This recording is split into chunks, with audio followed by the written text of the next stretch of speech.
এতে ছেলেকে ছেড়ে একা থাকতে হবে এখন। কেমন লাগবে আপনার? প্রথম খানিক অসুবিধা হবে, মন খারাপ কষ্ট হবে। হ্যাঁ। তাহলে তখন কি করবেন? ছেলেকে ফোন করে কান্না শুরু করে দেবেন? না, কি করবেন তাহলে? নিজেকে সেটা সামলাতে হবে। সামলাতে হবে। আপনি ওদিকে কান্না করবেন, ছেলে এদিকে কান্না করবে। হ্যাঁ। মাঝে দেখা যাচ্ছে পড়াটাই বন্ধ হয়ে যাবে। না, সেটা নিজেকেই সামলাতে হবে, ছেলেকে বুঝতে দেওয়া হবে না। সেটা যেন না হয়। মা সব পারে দিদি। সন্তানকে মানুষ করার জন্য মাকে অনেক কষ্ট করতে হবে, আর মাকে অনেক ধৈর্য ধরতে হবে, নিষ্ঠুরও হতে হয় কখনো কখনো সন্তানকে বড় করার জন্য।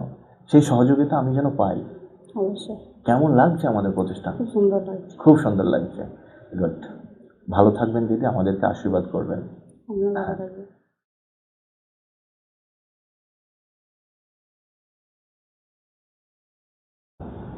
আবার বলো।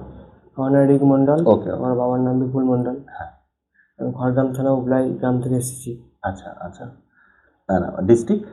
মুর্শিদাবাদ। মুর্শিদাবাদ। বাহ, ভেরি গুড। রিক বাবু, তুমি আমাদের এখানে কিসের উদ্দেশ্যে এসছো? মানে কি হতে চাও? ডিফেন্সে যে কোনো চাকরি। ডিফেন্সে জব করতে চাও? ডিফেন্স বলতে আর্মি বা এসএসসি জিডি, ডাব্লিউপি, কেপি সবগুলো? মানে যেটা হবে সেটাতেই তুমি জয়েন করবে? হ্যাঁ। বাহ বাহ বাহ, ভেরি গুড। বাড়িতে কেউ ডিফেন্সে জব করে? বাড়িতে মধ্যে করে না। বাড়িতে করে না। মামা, কাকা? মামাই করে। মামা কিসে আছেন? বিএসএফ। বাহ বাহ বাহ, ভেরি গুড। তো মামাকে দেখে কি তুমি ইন্সপিরেশন পেয়েছ? হ্যাঁ। বাহ বাহ বাহ, লাভলি। মামার কি দেখে তোমার মনে হয়েছে যে আমাকেও ডিফেন্সে জব পেতে হবে? মামার কোনটা? মানে মামার ড্রেস, না মামার যে গ্রামের মানুষরা যে এত রেসপেক্ট করে? ওইটাই, গ্রামের মানুষ যত রেসপেক্ট করে এটা। এটা খুব ভালো লাগে তোমার? হ্যাঁ। Good, very good. বেশ। আর মামা কিসে আছেন তোমার জানা? বিএসএফ। আচ্ছা, বিএসএফ এর ফুল ফর্ম বলো। Border security force. বাহ, বিএসএফরা দেশকে কেমনভাবে রক্ষা করে বুঝতে পারছো? দেশের জন্য নিজের জীবন দিতে কোনো কার্পণ্য আছে বলো? নেই। বাহ, ভেরি গুড। আচ্ছা রিক বাবু, তুমি বলো আমাদের প্রতিষ্ঠান তোমার কেমন লাগছে? ভালো লাগে, সব দেখে ঘুরলাম, ভালো লেগেছে। তুমি কিভাবে আমাদের প্রতিষ্ঠানের সম্পর্কে জেনেছিলে? ইউটিউবে ভিডিও এসেছিল, তুমি দেখলাম সব ভিডিওগুলো, ভালো লাগলো। আচ্ছা, ইউটিউব দেখে তুমি এসেছো? ইউটিউব দেখে। বাহ, ভেরি গুড। তো ইউটিউব দেখেছো, আর এখানে যেমন পরিবেশ তুমি দেখছো, এখন কেমন লাগছে? ভালো লাগছে।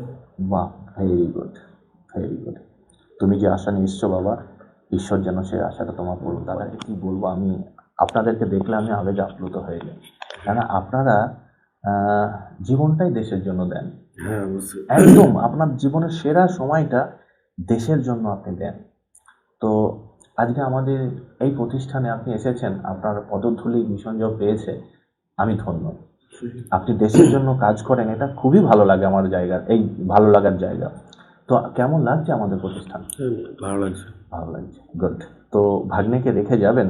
কি মনে হচ্ছে যে ভাগ্নে একটা ভালো জায়গায় এসছে, এরকম মনে হচ্ছে আপনার? অবশ্যই। বাহ, গুড গুড। এখান থেকে ভাগ্নে যে উদ্দেশ্যে এসছে সেটা পূরণ হবে। আপনি আমাদের সহযোগিতা করবেন? অবশ্যই অবশ্যই। ফোন করবেন মাঝে মধ্যে, খোঁজ নেবেন। অবশ্যই করবো। আর এই বয়সে ভুল করবে সেগুলো একটু আপনাকে সাপোর্ট, মানে ওকে কারেকশন করে দিতে হবে। অবশ্যই অবশ্যই। বাড়িতে ছেলেকে ছেড়ে একা থাকতে হবে এখন। কেমন লাগবে আপনার? প্রথম খানিক অসুবিধা হবে, মন খারাপ কষ্ট হবে। হ্যাঁ। তাহলে তখন কি করবেন? ছেলেকে ফোন করে কান্না শুরু করে দেবেন?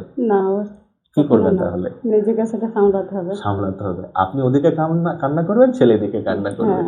মাঝে দেখা যাচ্ছে পড়াটাই বন্ধ হয়ে যাবে। না, সেটা নিজেকেই সামলাতে হবে, ছেলেকে বুঝতে দেওয়া হবে না। সেটা যেন না হয়।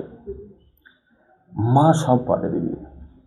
সন্তানকে মানুষ করার জন্য মাকে অনেক কষ্ট করতে হবে, আর মাকে অনেক ধৈর্য ধরতে হবে, নিষ্ঠুরও হতে হয় কখনো কখনো সন্তানকে বড় করার জন্য। সেই সহযোগিতা আমি যেন পাই। অবশ্যই। কেমন লাগছে আমাদের প্রতিষ্ঠান? খুব সুন্দর লাগছে। খুব সুন্দর লাগছে, গুড। ভালো থাকবেন দিদি, আমাদেরকে আশীর্বাদ করবেন। দর্শক, খুব ভালো লাগলো আমার রিকবাবুর সঙ্গে কথা বলে, দাদার সঙ্গে কথা বললাম, মায়ের সঙ্গে কথা বললাম, ভীষণ ভালো লাগলো। এরকম গার্জিয়ান যদি সঙ্গে থাকে, সন্তান অবশ্যই মানুষ হবে। আমি তোমাদের কাছে একটাই রিকোয়েস্ট করব, রিকবাবু যে স্বপ্ন নিয়ে আমাদের প্রতিষ্ঠানে এসেছে সেটা যেন পূর্ণতা পাই, তার জন্য তোমরা আশীর্বাদ রেখো। আর তোমরাও যারা চাইছো ডিফেন্সে জব করবে, তোমাদেরও যেন সেই স্বপ্ন পূরণ হোক।